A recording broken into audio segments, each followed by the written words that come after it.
right, it is now 12:30. Next up, we have Arun Vishwanathan. He will be talking about model-based approaches for cyber risk assessment of space missions. Hello, can you hear me? Am I audible? Yes. Okay. Yes. Just give me 1 second.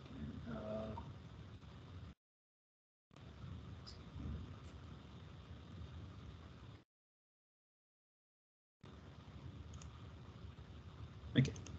Not able to switch my camera. This is just the Teams interface is a little bit new for me. I'm just trying to figure out where my. Okay, got it. Okay, awesome. All right. Will I be able to share my screen for a demo if I have time?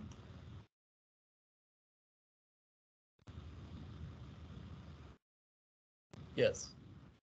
Okay. I mean, so you can keep the slides up, and then I'll let you know when I need to go to the demo.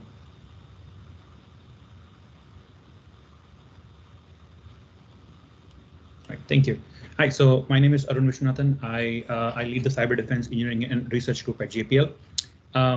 The work that we do at JPL is not in the UAM space, but a lot of the work is in the space space,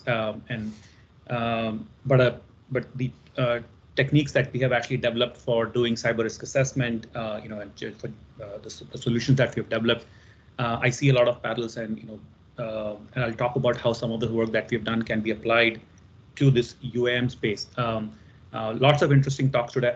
I got to learn a lot. This is a new space for me, UAM, but I definitely see a lot of parallels in what we have done and how we could translate this. So my slide deck is built with respect to some of the space stuff, but I will talk about the parallels as I go on. Next slide, please. So yeah, just a quick takeaway here is that I myself, my research interests lie in sort of two broad areas: AI for cyber defense and cyber defense of AI. What I'm going to talk about today is how we have actually applied sort of AI for cyber defense used with model-based reasoning and analysis. Next slide, please. So I don't think I need to preach to this group. Cybersecurity has, has transitioned from, being in the script kiddie, annoying kind of domain to really having impacts on society. As every year now, we get new types of attacks, new kinds of attacks against the cyber physical systems, which are trying to see real physical, real impacts on society. So, for people who, and this is a common problem when new domains come up and people talk about cyber threats, are often brushed off as too theoretical or not really, feasible. But they do become feasible one day, and you have all these kinds of problems. So one example I like to point out among all of these is like in 2022, beginning of the year, we saw this attack against this company called Viasat, which owns and operates the KSAT satellites. So this was an attack by Russia against that infrastructure, and this happened right before the war started. So it had the impacts are real, and the earlier you think about cybersecurity, the better off we are as a society. So that's the key takeaway message here. Next slide, please.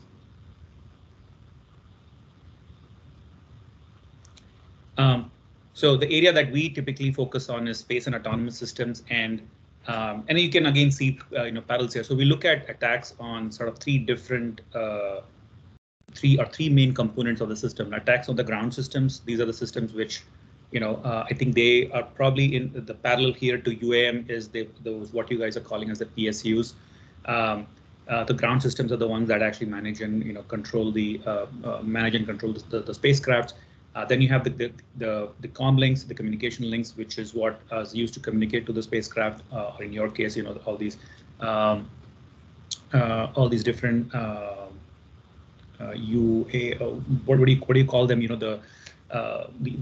The drones or UAVs or whatever. And then you have attacks on the spacecraft itself. And there are examples, in the last 20 years of attacks against each of these different components. and they are just increasing. Some of these attacks which I've mentioned here are, they're old, but they still demonstrate the capability, back in those times. And you can only imagine that with the barrier to entry now sort of becoming lower and lower, the attacks are increasing. And a best way for us to at least keep track of the space is, if you just attend these conferences like DEF CON and Black Hat, you get to see every year the new technology that's coming out, which is making it even more easier to conduct these attacks. So none of this is sort of, at this point, none of the attacks are like theoretical. They've all been sort of demonstrated, and there are real use cases of these things. Next slide, please. So a little bit about my group. So basically, that's the context in which we work. So we have, so we work on securing mission systems. So my group is different than the IT group, which is responsible for the overall infrastructure for JPL and so on. We work on cyber defense engineering for missions. So essentially, assisting missions with cybersecurity across their life cycle phases, which begins from planning, planning all the way up to operations, and then decommissioning. A lot of the work that we have done, the tools that we have developed have been deployed across several JPL missions, the Mars missions, Europa mission, the Deep Space Network, and have been in operation for 5+ years. What the tool that I'm going to talk to you or show you today has been used across several of these missions, and it has been very useful. The other big focus area for my group is on technology development and fundamental research. In addition to working with missions, we also do a lot of research in cybersecurity. We also work with other non-NASA tasks like the power grid. We have worked with the LADWP power grid on the smart grid project. We've worked with oil and gas industry. We also worked on DoD, NSF, and DARPA proposals in the past. So the group does a variety of research. There are sort of 5 big research areas that we have been focused on in the last few years. Things like intelligent cyber defense technologies for space, one of which I'm going to talk to you about today, then security of autonomous intelligence systems, human-machine teaming for cybersecurity. This is an area which has become a particular interest of mine because a lot of these cybersecurity tools that we build do not exist in a vacuum. They have to interface with a human at some point. And enough thought has not been put into how these two systems interface to be more effective. So it's a great area, and we have at JPL, I partner with a lot of the human-centered design folks to make sure that our technologies are actually able to be used by operators in real time, and they actually work, and they're able to help them do their work as opposed to sort of getting in the way of them. And then we also work on secure system design and architecture, and then secure avionics is another area where a few of my team members work. Next slide, please. So this is this challenge slide is, I think Kenneth or others have talked about the challenge slide for UAM. I don't know how much of this applies, but you can probably see some there are some things here which may be interesting, but space in general, the why doing cyber for space systems has been hard for us is because of these following factors. The first thing was culture and mindset, right? So we had to, there was always like, why would anybody bother to attack us? Why would anybody care? And so then we don't need to do cybersecurity. So we had to first, before we could do work on cybersecurity, we had to first change that mindset. It was a huge barrier to overcome.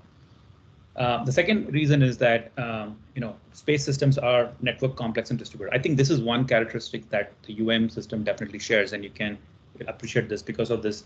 I kept hearing about this, this federated systems and distributed systems, and some of the characteristics are shared here, which makes this problem very hard because you have systems are owned by different entities. They operate in their own, they have their own security mechanisms, security controls in place. Yet they all have to work together to to accomplish a common goal.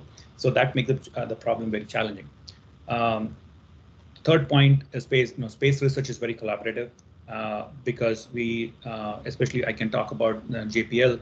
We don't just work on things, within JPL. So most of these missions are in partnership with other centers like the ESA, the European Space Agency, or the JAXA, or the Japanese Space Agency, or ISRO, or the Indian Space Agency. So it's hard for us to wall ourselves in and create a defense posture where nobody from outside is allowed to access anything inside. That makes a lot of problems go away. But in our case, we have to necessarily punch holes into a network to make all these collaborations happen. So which means that security becomes all the more difficult. Then we have mission critical systems. I think this is probably another aspect which might be shared with UAM spaces.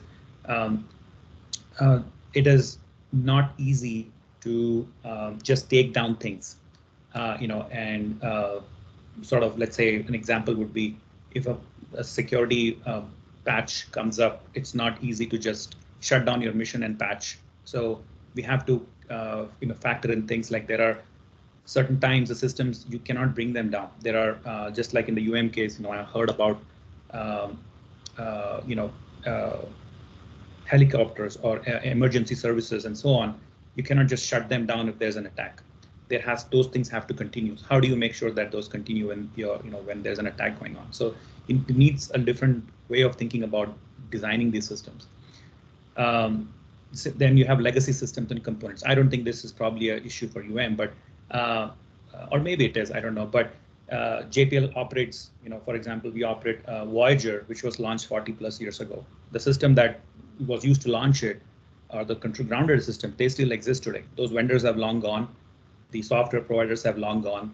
How do you patch a system like that? And the people who worked on it have also, probably are not there at JPL anymore. So how do you patch a system? How do you maintain a system like that? But that it is still an essential system, so it becomes your weakest link. What do you do with it? So that is another aspect. Then you have supply chain risk, which I think UM definitely shares. You have hardware comes from vendors all over the globe. You contract. So JPL may contract, building a processor to some X entity, but that entity might subcontract it to several other entities down the line. So supply chain risks become real. How do you factor that? And supply chain is not just with hardware, the software too, right? A lot of the code that a lot of the software that we use comes from open source, and there's so many examples of compromises in the open source community which have trickled down to opening up vulnerabilities on in critical infrastructures like JPLs. Most of you would have heard the Log4j vulnerability that happened last year. That affected everybody. So, and Java is such a important language, and so much of JPL software is written in Java. So you can only imagine the amount of chaos it caused once that vulnerability came out. So that's a form of supply chain risk. And then we have high value targets and long development times. This might be different for UAM, but JPL, our missions take years to develop. So, but the designs get frozen. Let's say when Mars, the Mars missions launch, let's say in 10 years, but let's say in year 2 or something, they would freeze the design. So there might not be time to change things, and adapt. But security is ever changing. You have threats that come out every month or so. Like new threats come up every month or so. How do you then make your mission such that it can adapt in this changing environment? So these are some of the the high level challenges for space cyber in general. Next slide. All right, so that brings me to my main topic for today. Like, how do we actually what we have done in our group to help with this with one aspect of the problem, essentially cyber risk assessment, and I'll talk more about it. Next slide, please. So one of the issues that we've actually faced while doing cyber risk assessment is a very important part of any cybersecurity strategy. You take the NIST RMF or any RMF or any of these standards. Cyber risk assessment is a fundamental component of your cybersecurity strategy. A big problem with doing cyber risk assessment is that it is oftentimes manual. It is incredibly time consuming. It is error prone if you don't do it right. And there's just too many variables at play, which makes it difficult to do a repeatable cyber risk assessment, and taking into account high-level mission objectives. And I'll talk about that in my demo and my talk about what I mean by that. Next slide, please. So, just a brief on what is a cyber risk assessment. So the overall objective of the assessment is to capture information about the threat environment, the vulnerabilities, identify risks, and evaluate controls designed to mitigate damage from an attack or failure. This is a tall order, right? It's easy to say this in a line or a sentence, but very difficult to do. A big thing about cyber risk assessment is you really have to have good, concrete, accurate information about your environment, your system that you're actually trying to assess for the risk. And our experience before we built this was that it was a months-long process where, especially in a place like JPL where missions take years to develop, all information is not kept in one place. Information is siloed, often resides in people's heads, on documents, wikis, different places. So when it comes time to do a risk assessment, sometimes it's not even easy to get all of that information and then let alone integrate it. So the process becomes very difficult, very error prone, and definitely not repeatable. So two of the main documents that we use for doing this is everybody uses this, just listing it out here. That guide the risk assessment process, NIST ACE 830, and then NIST IR 8179. We've also been adapting other things too as they have been coming up. Okay, next slide, please. So, like I mentioned, right, past challenges with risk assessments. One of the big issues was that they were often, tabletop exercises with really using information that was either missing, outdated, and sometimes people have left the project. So it was just chaotic, and the time needed was exorbitant, and it could take anywhere from 4 to 6 months. And of course, you cannot repeat that process every year. So in the view, with the new requirements that have come up, especially with the NASA folks would know about this ANA process, which every mission has to go through, and ANA requires you to do cyber risk assessment, and it's a periodic, it happens every year. How do you do that every year if you are going to take 6 months of your time to do a cyber risk assessment? So the time is just exorbitant. So we needed a better solution. Next slide, please. So we developed this tool called CAVE, which is Cyber Analysis and Visualization Environment, which is an in-house software that we developed to do cyber analysis. Now, there was a talk, I think by Dr. Brian in the morning on using MBSE. JPL is big on MBSE, and so we first started with using MBSE, model-based system engineering, to do this. But it quickly turned out that there were several elements of that which were an overkill for what we were trying to accomplish, and it also required the learning curve was very steep. Like you couldn't easily, we couldn't easily do that kind of MBSE without training people in building these models. So we chose a simpler abstraction to model this using a graph-based approach, and to model our systems, and then use a reasoning engine that we built in Datalog, which is sort of the AI component, to do the reasoning. So, so what we see here on the left side is basically a model of a system that we built, where the model it's a multi-layered model. We try to model our ground systems all the way from the devices on the network, to networks, to storage devices, to applications, to directories, all the way up to mission functions, right? So a mission function is something like commanding or telemetry or anything that is important for the mission, right? So in the UAM case, your high-level objective, you could model them as your missions, and then basically everything from there on is what is required to you could trace a dependency down to the lowest level to say what is required to support that mission, right? And these models are assembled automatically, at least in our environment. Most of them are, we suck in different kinds of data, which I'll go over, and we assemble this model pretty quickly now. And including things, for example, things like we also integrate information like firewalls, access controls, access controls on files and so on. Things like CVE IDs, like what vulnerabilities exist, what software exists on these systems, what vulnerabilities, all of that information is gathered quickly to get to this model. Next slide, please. So this is sort of the more the underlying of how we actually collect some of this data. So we collect data from hosts, we collect data from things like Nessus scans, we suck in data from MITRE, we suck in data from Red Seal, which is a tool which is used to gather network information, and it makes it easier for us to get the whole lay of the land as far as the network is concerned. So that makes the network modeling very easy. And then finally we have missions, the mission data like workflows, mission software, criticality, and so on. The last aspect is a little bit manual because there's no way to automate it. That is provided manually. Everything else is sucked in pretty much automatically.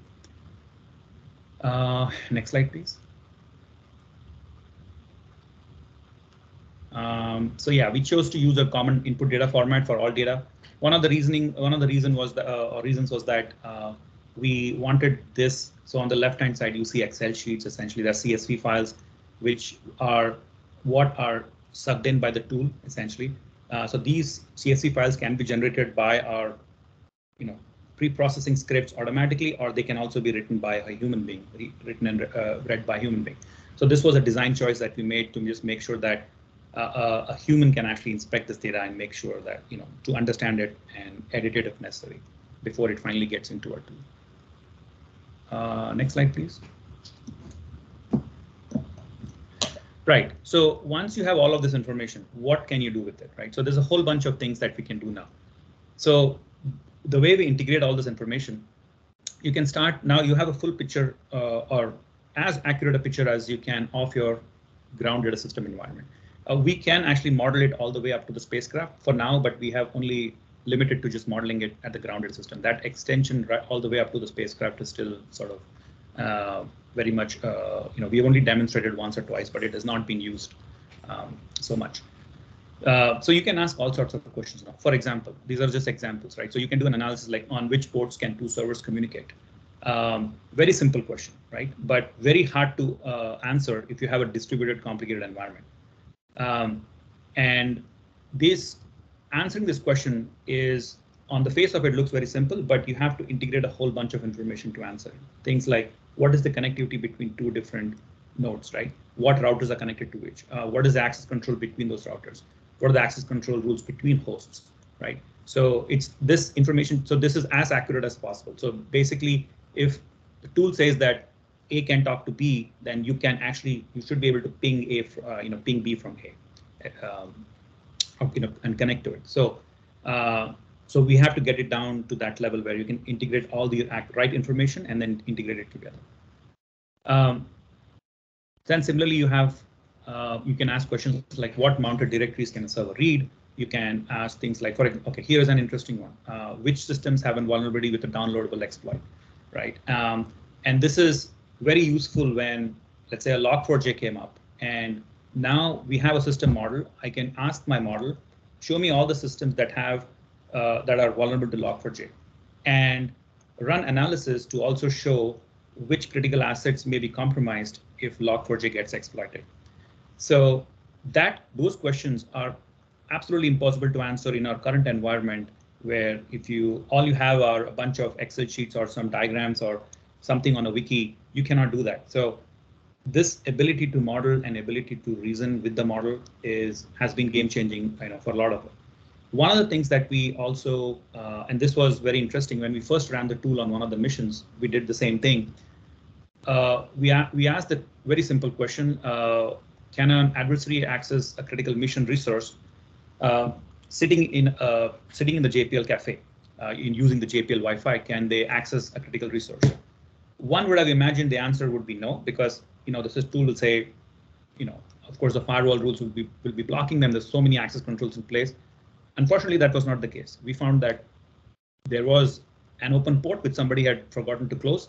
So an adversary sitting in the JPL Wi-Fi could actually connect to a system all the way up into the mission network and access that system. So stuff like this wouldn't not have been possible unless it was automated in this manner. Next slide, please.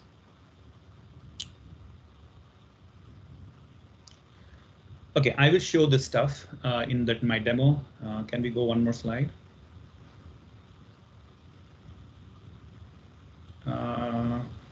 Yeah, so this was actually one example of a real use case that we applied Cave to a mission project production plan. So we were basically the idea was for the project production plan, we had to do a risk assessment to identify potential mitigations. The whole project ground data system infrastructure was modeled like this, and threat analysis was conducted by the mission cybersecurity team. Next slide, please.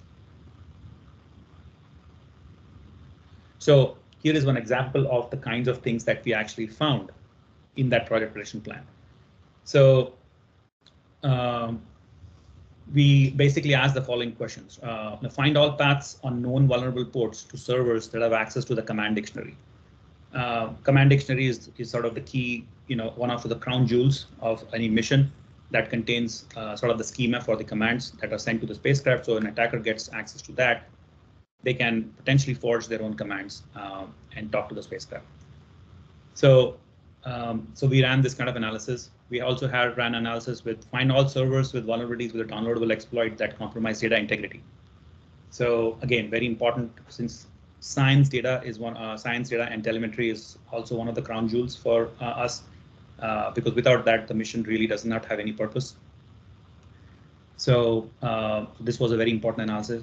The last one is find all servers with critical vulnerabilities that have exploits available and run mission critical software. So the idea here is that if an attacker were able to get access to these systems, they would end up, getting access to critical mission systems, which would then, with the potential to compromise the whole mission. So what you see in the graphic below here shows one of the analyses where it shows that one of those systems, which was the most vulnerable server, it apparently had a lot of known exploits unpatched, was directly connected to a mission critical application. So this is the kind of insight that immediately is actionable, which was previously not possible. So this is one of those things where this is showing this to any level of project, any person in that project management structure it speaks immediately to them. You don't have to convince them about anything else. You don't have to talk about security. They can see with their eyes that here is my mission critical application. This is what needs to be done. So that is another great power of this tool, was in this ability to communicate across different stakeholders, right from all the way to the project manager to a system administrator. Next slide, please. Okay, so I will quickly go over the demo after this, but just to summarize, the approach that we took. So models, the way we did it, so models consolidate distributed, often siloed tribal knowledge into structured representation, which was amenable to automation. We choose to use a very simple graph-based modeling approach. Of course, the edges, one thing I forgot to mention, the edges between those different nodes, they all have different semantics. For example, if you connect a host to a host, that edge has a different meaning versus connecting a file to a host or an application to a file. Those all have different meanings, and the reasoning takes care of those semantics. Model-based reasoning, the way we have done it, it has dramatically reduced the time for identification of weaknesses from months to minutes, as I will show you. And of course, the remediations are faster. This also gives us, our original goal was to have something that is scalable, repeatable, accurate. This helps us achieve that. So with that, I will stop. I think that's the end of my slides, and I'll quickly show you a demo. I think I do have time. How am I doing on time? Do I have a few minutes? You're fine for the demo. You're fine, yeah. I'm fine. Okay. Yeah, you're fine. Let me open my.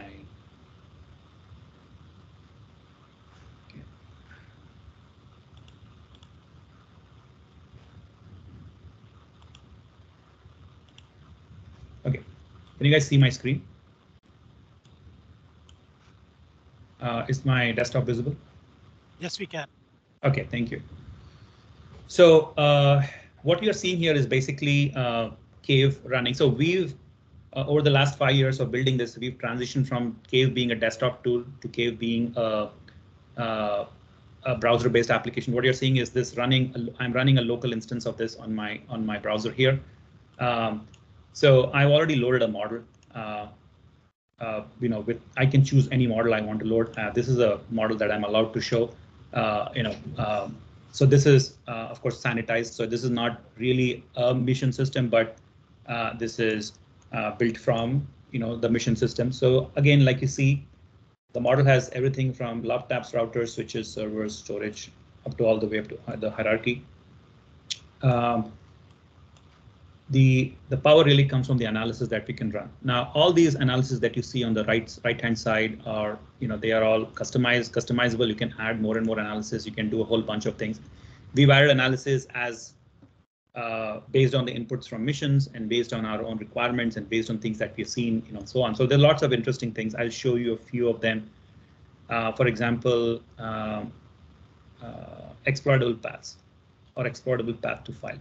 So this is an analysis which says, which is trying to answer the question, is there an exploitable path from, let's say, a source, which is, let's say, a JPL laptop. And when I say JPL laptop, this is any JPL laptop which connects to the network to, let's say, a command file in this network. So an exploitable path is when you have a path, but you also have critical CVEs along that path that allows you to gain privileges on the intermediate nodes, and then you're allowed to go to the, you're allowed to gain root and access that command file. So I can submit this. So the way this architect, while this is running, I'll just quickly tell you that. So we have a backend that is running, which is actually doing this analysis. So the analysis is complete. And you can see the analysis spits out all these different paths. Now, when I click on the path, it will highlight it here on the graph. Let me see if I can show all the green nodes that you see here are the highlight, and it will show you here how the path is actually going from the laptop to the between the different switches, routers, all the way up to a command file. Now, of course, these are all sanitized names, so they are just generic names. But you can imagine in a real system, you will actually see real host names. And what it will also show you is what CVE IDs exist on these machines and what what different CVEs exist across these different paths. And it will show you a different paths. Like, so there's not. This was one of the other things that we found was when we used this analysis and showed it to the missions often, or the mission operators often thought about only a set of paths that they thought was possible in system. But now this tool is revealing, like, let's say in this case, it reveals about 10 or maybe, I don't know, 20 different paths, 26 different paths.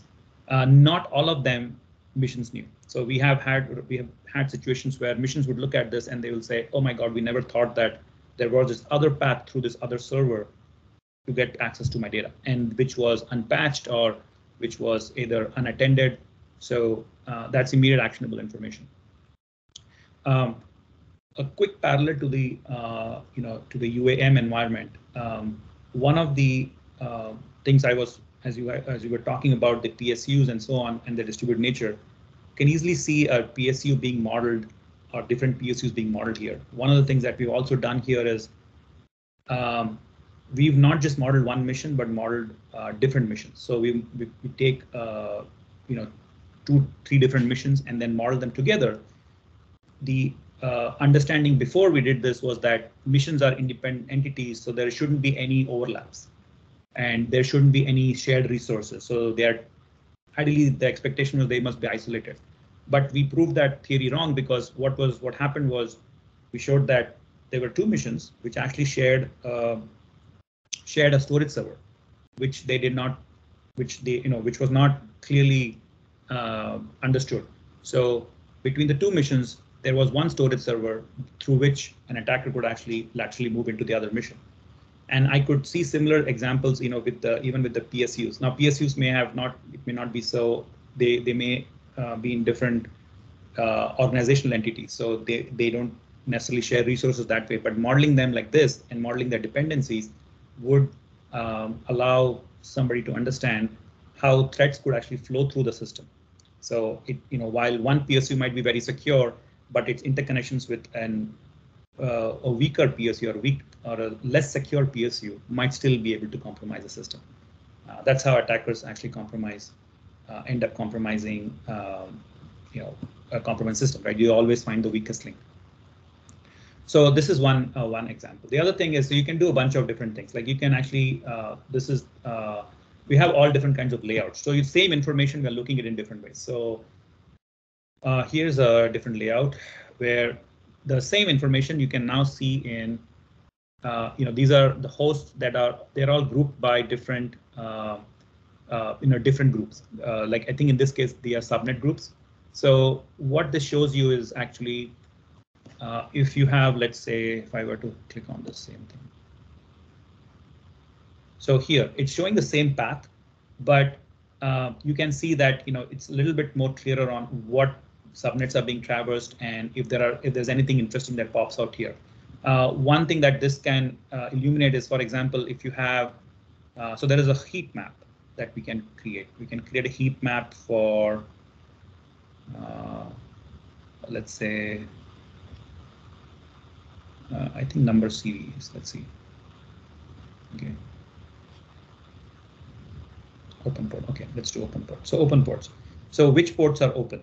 So you can see, maybe in this case, if you were to ask the question, where are all the most open ports? So you can see maybe they are, the heat map in this visualization might show that they are clustered in some, they're clustered in a subnet. So maybe that subnet has not had was not patched for a while or whatever.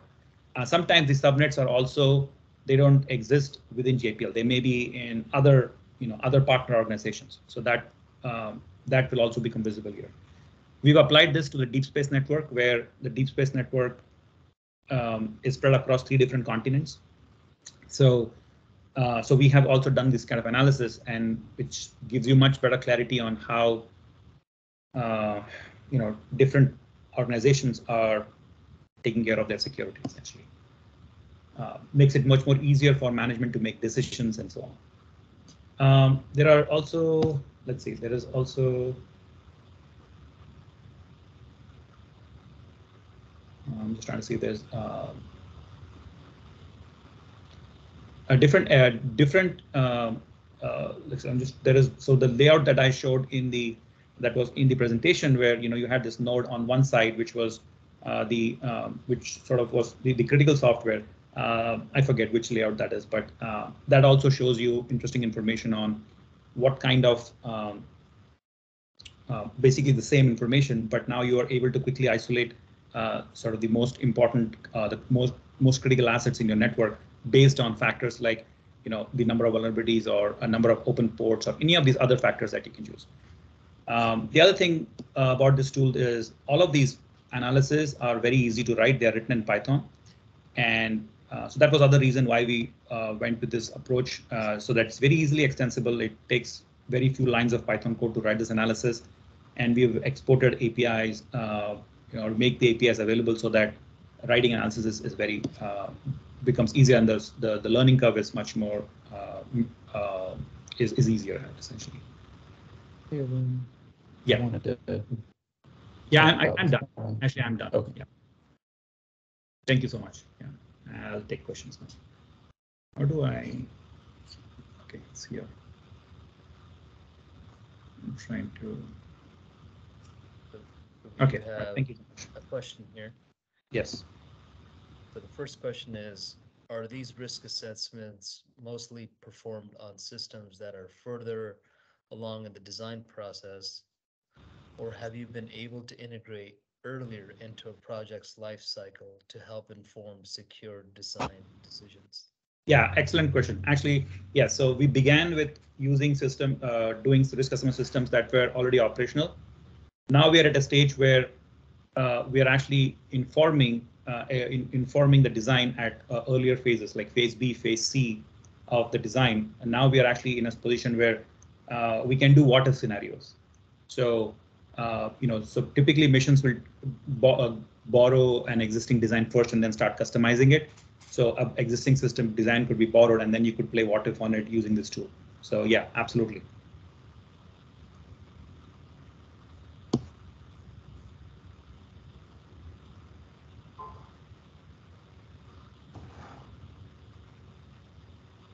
Yes, there are no questions. That was the last question. Last question. All right. Yeah, no worries. Thank you so much. And feel free to contact us in case if you need more information about the tool or you want to get a better demo of the tool and so on. And we'll be happy to talk more about it. Thank you, Arun. Thanks. So next up, we have Paul Nelson. He will talk about in-time national airspace security event identification. Hi, mic check. Can you hear Sound me? good to me? Okay, thanks Yes. everyone. I realize I'm the last speaker for the day, so I'm in between you and happy hour. I want to thank you for coming. My name is Paul Hoyt Nelson. I'm the Senior Cybersecurity Advisor for NASA's Aeronautics Research Mission. So I have a couple of responsibilities there. I'm responsible for ensuring that R&D's work is both secure and securable when it gets moved out of the agency. So that's a pretty broad set of responsibilities. And for the UAM work, I own the security requirements work that's going to be matured in 2032. So it fits right in with all of the things we've been talking about. What I want to do is show you the work in the in-time aviation safety management system, because it's important for the continuation of the security ideas that I want to talk about. And I'm going to show you the corollaries to that and then how we're starting to tie them together in research. The key point here is this is research. So we're not talking about production or operational systems at this point. Next slide. Okay, just a quick note on the timeline here. Moving along these epics, with Epic 1 starting essentially back in the late 40s, when we started to really look at aviation safety. We're exiting Epic 3, where we defined all this trajectory-based air traffic management and all the systems for that. And we're entering this new Epic 4 collaborative connected phase, where data and services drive the way we manage the airspace and manage everything else within the aviation system. So next slide. So I'm going to go through the next few slides pretty fast. They are the in-time aviation safety management system. Hopefully you'll get the gist of what we're talking about. I think we've seen this slide once before today, and it shows a kind of an overview, an OV1 of the whole collaborative system environment that we're talking about here. It includes all of our organizations like the FAA, the aviation, airlines, and all the types of systems, UAM, high altitude, commercial transport, all the things that are in the commercial aviation system today. So a nice pretty picture, but you get an idea from this. Next slide.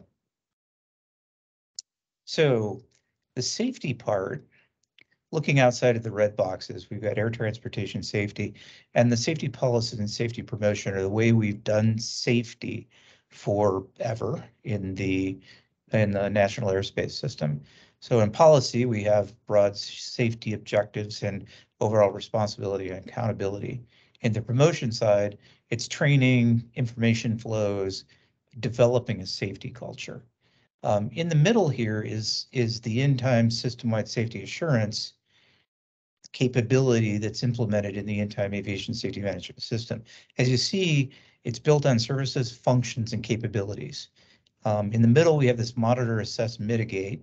So that's nothing more than what we'd see in a cyber kill chain, the NIST risk management framework, or any one of these iterative processes where we monitor, assess, and mitigate iteratively over time. So hazard identification, risk management controls, safety performance, data collection, data analysis, and resource prioritization are all part of this. Next slide. Okay, so now we take a look at this service functions and capabilities from more of an operational point of view. So we have manage, which is the known operational risks. You know, this is, I have downdraft at an airport, or I have thunderstorms coming up here, or I have airspace shut down because of a disabled plane on approach. We've got identify, which is the unknown risk parts, kind of things I think most of us are interested in. And then we have inform, and that's really focused on the analysis going forward. And when I say in time, that's a critical point. In time was something we knocked around a lot about 5 or 6 years ago, because it started out as real time. And what we really found out, the idea we needed was identifying things in time to do something about them. Now, in some cases, that might be milliseconds if there's a separation issue.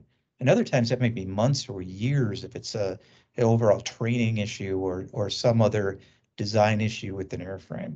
So that in time is pretty critical. Next slide. So the monitor, assess, and mitigate. If we look at it, we've got all of these different data sets coming in, flight plans, meteorology, configurations, etc. And they flow into a data fusion model where we monitors the state, detect precursors and lead indicators. That flows into a prognostic and prediction analytical engine that uses advanced algorithms to assess the operational data and understand what's happening in all of this. And then that ends up in an alerting phase or a decision support phase. Again, alert might not be the right thing if it's, say, an airframe issue that's going to take years to address and doesn't result in safety of life issues. That flows into the overall mitigation response, time-dependent mitigation actions, and procedure-based augmented using decision support tools. Then, as you see at the bottom, that flows right back into the overall system. So that's your circular model of action: monitor, assess, mitigate. Next slide. So it all starts with data, which is why we're here with the cybersecurity part. So this data comes from a lot of different places. Aviation navigation service providers. So the FAA in our case in the United States, or any one of the others worldwide.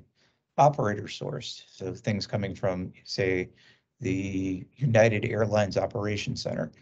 Vehicle source, data flowing off of vehicles. Supplemented data service providers. Now we're bringing in some of the concepts from UTM and this UAM model that we've been working. SWIM, the system-wide information management. This is what comes from the FAA right now. And then the FIMS, again, a piece that's coming in from the UTM, UAM, air traffic control management model, and then other sources. And as you see, there's a wide variety of data that fit into this. So all of these are targets for safety, but they're also targets for security. Next slide. Okay, so what's happened with the IASMS is that they've developed, like UAM, UTM, a service-oriented architecture. We have the vehicle SFCs, monitor, assess, perform, and inform.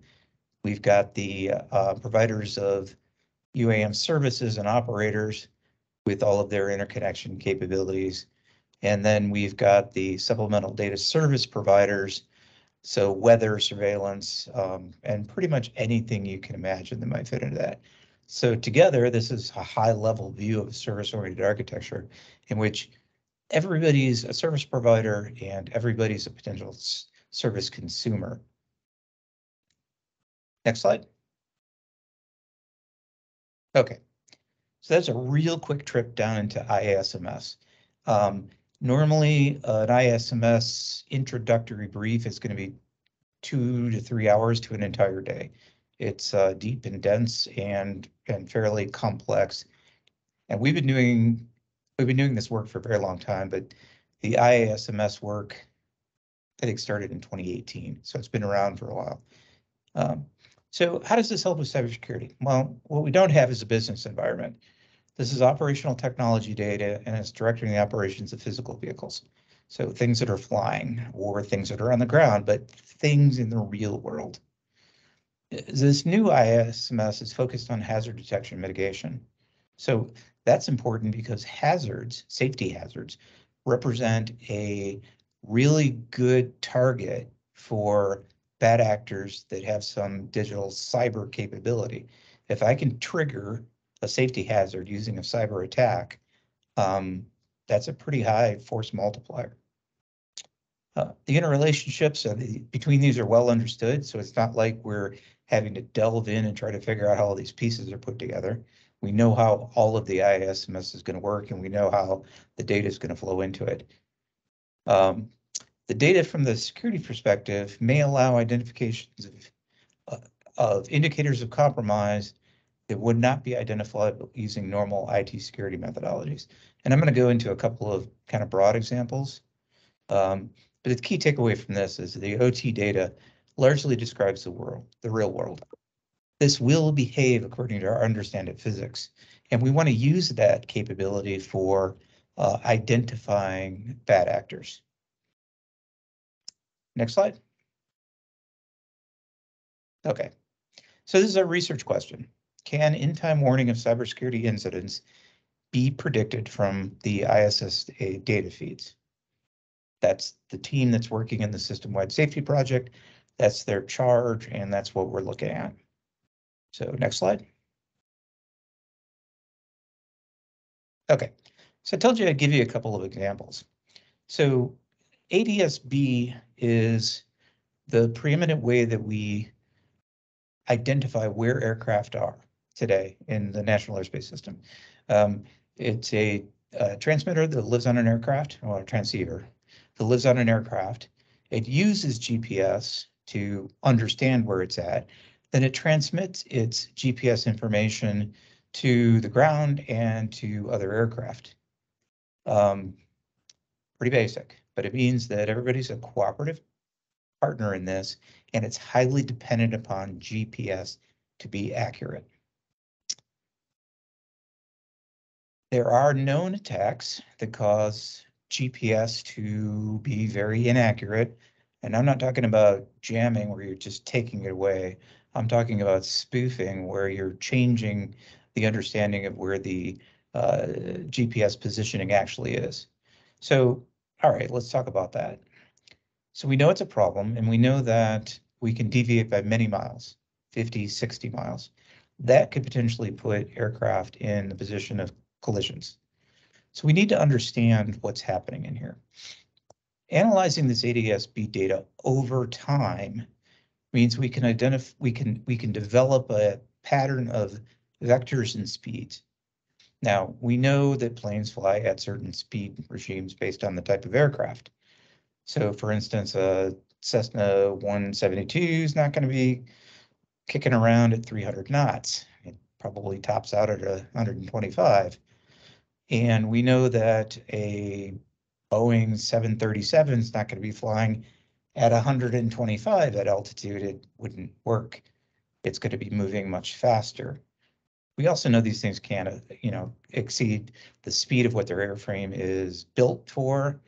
And we also have some understanding of what speeds they intend to fly at based on flight plans. So all of this pre-knowledge also has to adhere to the physics model. So the physics model that we can build in near real time allows us to evaluate whether or not the plane as it's supposed to behave is behaving the way it is, the way it should be. So this is a way of identifying that the GPS data that the aircraft believes is actually correct. So we know maximum minimum speed, climb rate, descent rates, and we can identify whether or not there's an indicator of compromise of the vehicle through its GPS. So let that sink in. Physics tells us if we're being attacked. Next slide. Yeah, this came up earlier, and weather data is kind of the same category of the physics model. So we all know this weather data exists, provides forecast analysis observations, and whether it changes quickly or slowly, it's still going to depend on the type of weather and the environment it's forecast to behave in. You're not going to see a hurricane when no hurricane was predicted. If you do see a tornado, you've already predicted tornadic weather possibilities for that day. So we have a good understanding of what the weather is going to look like. Vehicles and aircrews use this data to navigate, and they also provide observations. So that starts to build a more complete and a more precise picture of what weather is supposed to look like. So an attack on this data service, we described this a few years back with some other NASA work, because it turned out that the Weather Service was not providing any kind of data integrity with the data feeds at all. So the attack on this data service could result in significant loss of efficiency. Now that's attack on the National Airspace System, or it might be just an attack on an airline because of the specifics of their airline. But it is a denial of service attack against the National Airspace System. So identifying a data attack of this type is possible by fusing that data that we know together. What are the aircrew observations? What are the vehicle performance data? What are the ground observations? What does the vehicle sensor data tell us? And all of that's going to build a picture of what the weather is versus what the weather is, versus what we're being told that the weather is. So that allows us to go back to that, assess, monitor, mitigate kind of approach, and allows us to build an identification of a data attack, this indication of compromise of data. So conceptually, going back to that view of all of those different data types in the aviation system and the IASMS is using, as we start to look at these different data types, and right here we're just talking about one of them and one set of capabilities that flow into that. But as we start to look at fusing multiple data types together, GPS and weather, or dispatch information and something else, we have the description of a physical part of the system that we can validate. And if the data drifts off of what the validated model looks like, then we know we've got something to potentially look at. So next slide.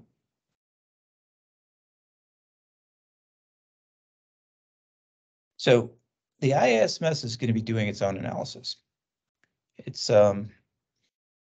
built along this model. It takes the information exchange from the NAS, airspace management, fleet management, vehicle management, and the operational systems. They all flowed together into this entire environment that we're now familiar with air traffic control and the USSs and the PSUs. And that goes into the IASMS. The supplemental data service providers and others all flow into the ISMS. There's currently different views of what that piece will look like based on whether you're a NASA information exchange, airspace management, fleet management, et cetera. But it allows us to look at all of those pieces coming together and potentially identify indicators of compromise of the entire system. And in that case, identification of a cyber triggered hazard for one operation, say, pick anything, firefighting, maybe a leading indicator for a larger NASA attack. Because this is attacks against the real world, they don't typically cascade the same way they do in the virtual world. I'm not going to see 1,000 systems all at once and then 10,000 and more. I am going to see leading indicators of attack over time. So we've got a potential there as well by looking at the way the IASMS is doing its own analysis and comparing and contrasting that with the data that's being provided. Next slide. So this is my last slide here, and this is a description of the research work that's going on. The research cycle is essentially running on an annual basis. And it's based on a systems analysis of the ISMS and the data and data feeds going into it. Developing use cases that we can study things along. Developing a gap analysis between what the use case is telling us and what reality is. Developing cybersecurity concept proposals for this, and then modeling and simulating those things in a system model. So, going back to our weather thing, we could look at weather and the analysis of that coming in, develop a couple of use cases. The gap analysis is we can't depend upon the integrity of our weather data. Our concept proposal is let's go back to NOAA and have them start providing integrity data for that. If necessary, then we model and simulate that and it flows back in. So that's a pretty basic one. But we believe as we go over this over the next few years, we're going to end up with far more complex use cases and far more complex cybersecurity concepts for mitigation of these things. So our goal is to develop a security analog to the in-time aviation safety management system that is not separate, but piggybacked on that technology. So that's, I think, the last slide. Any more? Questions? Do you think there's enough discrete weather data right now to ensure safety, particularly micro-weather urban? No. No, because there's kind of two problems with that. Well, maybe three. So the first problem is we don't really have the monitoring systems in place in any kind of consistent basis to be able to provide that information. We could take performance data off of vehicles.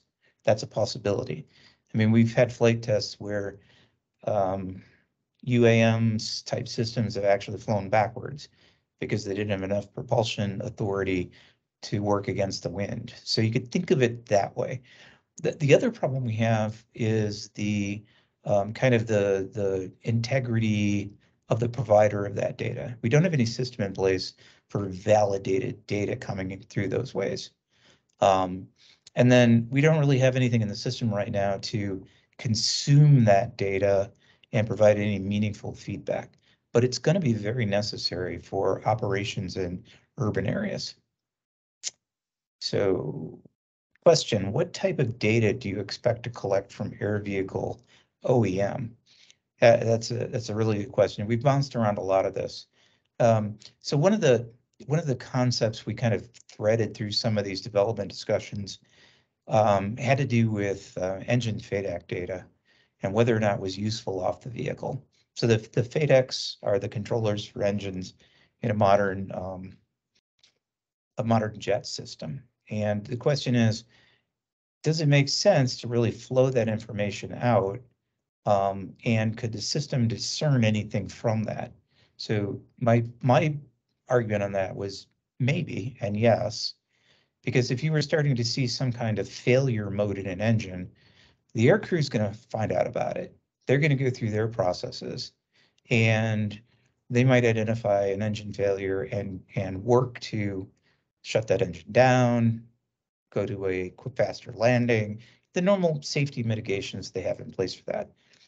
But if the system is telling us sooner, then the airspace can start reorienting itself based on that possibility. So that 5, 10, 20, 30 minutes before the air crew says we're going to have to go to an alternate landing site, the system could already be addressing that. Now, maybe not so important with, jet fuel propulsed vehicles. We start to talk about battery propulsion, then we got a much different problem. And I think this could be very important.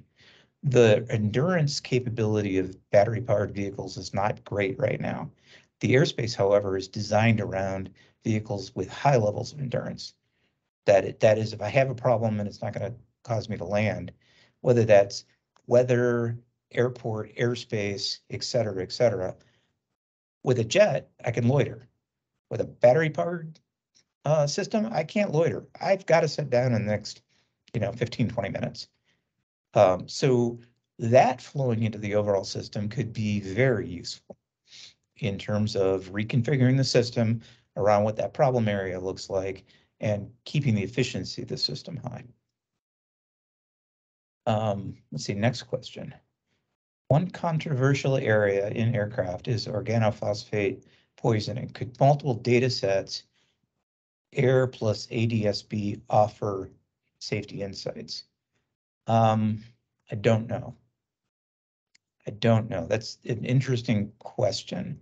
I do know that there's a fairly active set of ongoing discussions on contrails in general, and what can be done to minimize the impact on the climate from those. And they're very complex in how they form, and they're not well understood in exactly what they contain or how long they last, et cetera. We do know, the 9/11, we saw contrails vastly disappearing and weather changing over North America. So there is definitely something there. That's all I have on that, though. Any other questions? You can open the mic too, that's fine.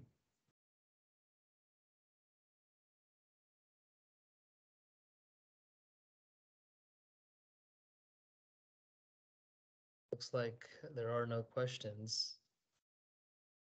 Thank you, Paul. Happy to do it. Glad to be here.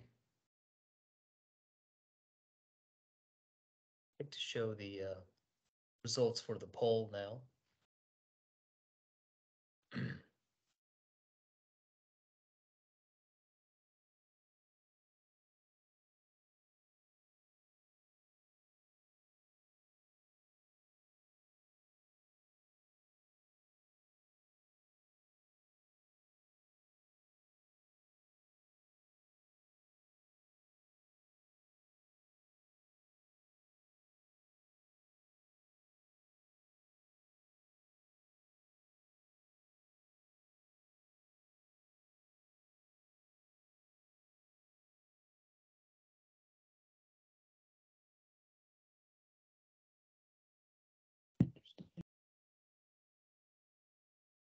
All right.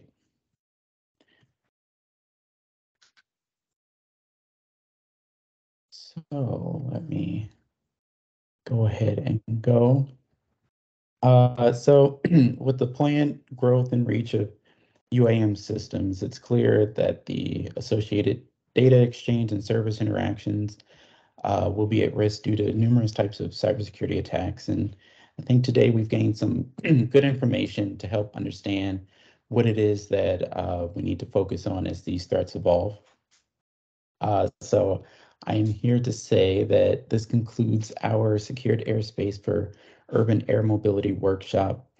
I would like to thank our presenters for working with us and taking the time out of your busy schedules to impart some knowledge on us. I want to thank the NARI folks for supporting us and helping plan and execute this workshop. Thanks, Nishant, for helping co-MC this with me, and thanks Ken and Kevin for letting me help organize this workshop. I think it's my first NASA workshop. And like I mentioned before, we'll have a report out of the outcomes from this workshop by the end of the calendar year. The slides and recordings from this workshop will be posted on the website that you used to register by the end of this week. And once again, thank you all for attending, and have a great rest of your day and week.